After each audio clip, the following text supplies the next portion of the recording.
Today we're diving into a moment in ancient Rome when the entire republic was teetering on the edge of a cliff, a time when the most powerful weapon wasn't a sword but a speech. This is the incredible story of how one man's words literally brought down a conspiracy. Just imagine the scene for a second.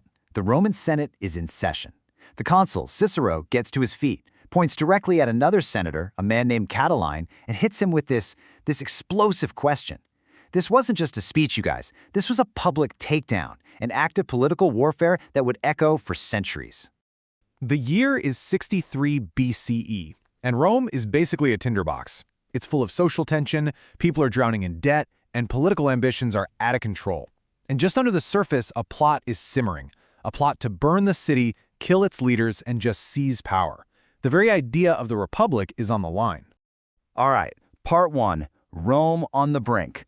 To really get what's going on here, we have to meet the two men at the absolute center of this storm.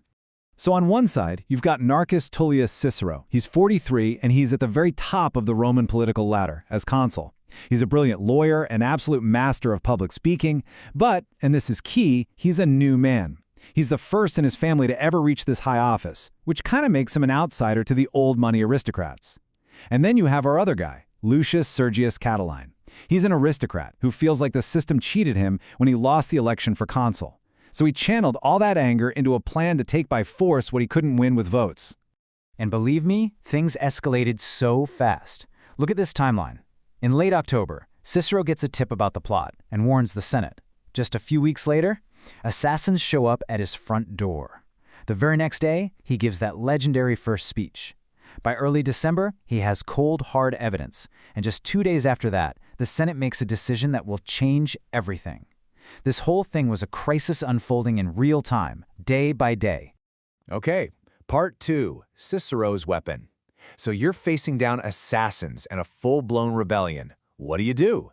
Well, Cicero didn't reach for a sword. He reached for his most powerful weapon, his voice. And he used a strategy we now call crisis rhetoric. So what is crisis rhetoric? It's actually a fascinating tool. It's not about having a thoughtful, nuanced debate. Nope, it's about shock and awe. The whole point is to strip away all the complexity, make everyone feel like the world is about to end, and force them to pick a side. There's no gray area here. It's us or them. It's good versus evil. It's order versus total chaos.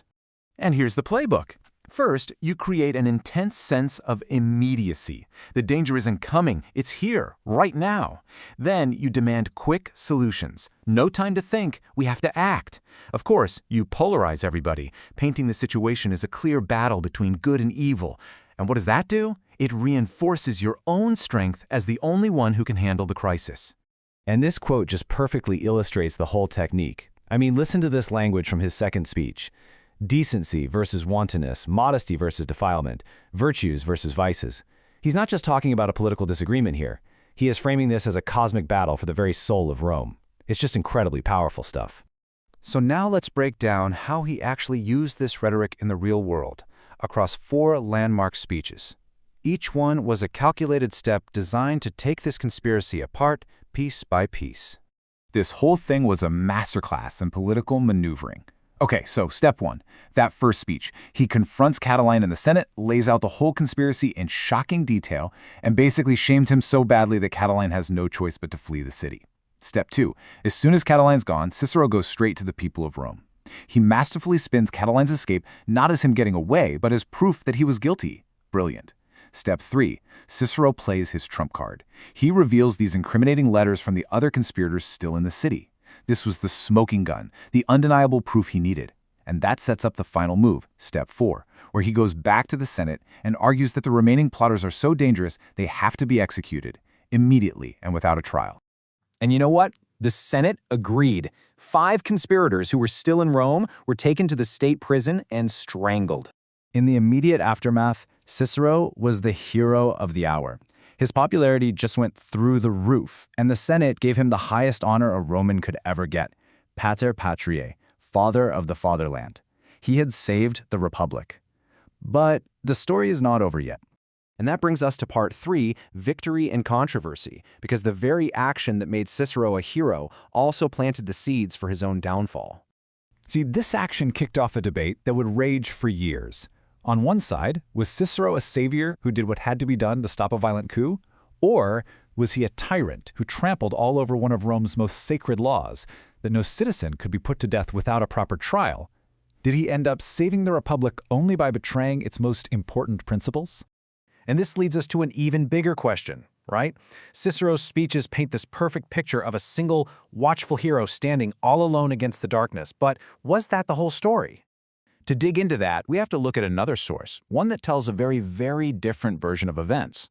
So, let's bring in the historian Sallust. When he writes his account of the conspiracy, something is really strange.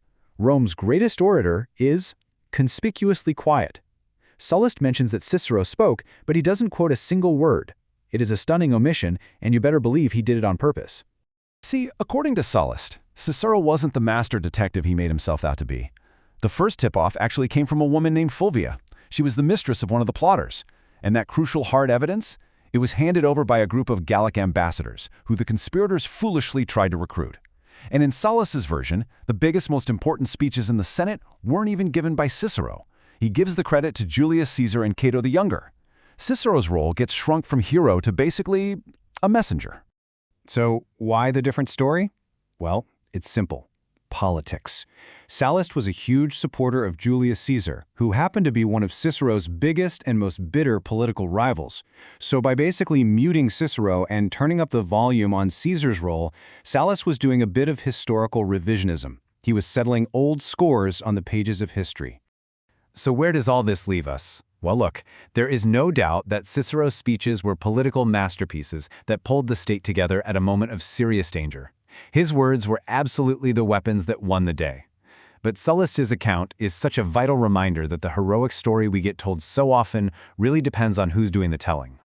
And that brings us right to the big question that this whole crisis from over 2,000 years ago leaves us with.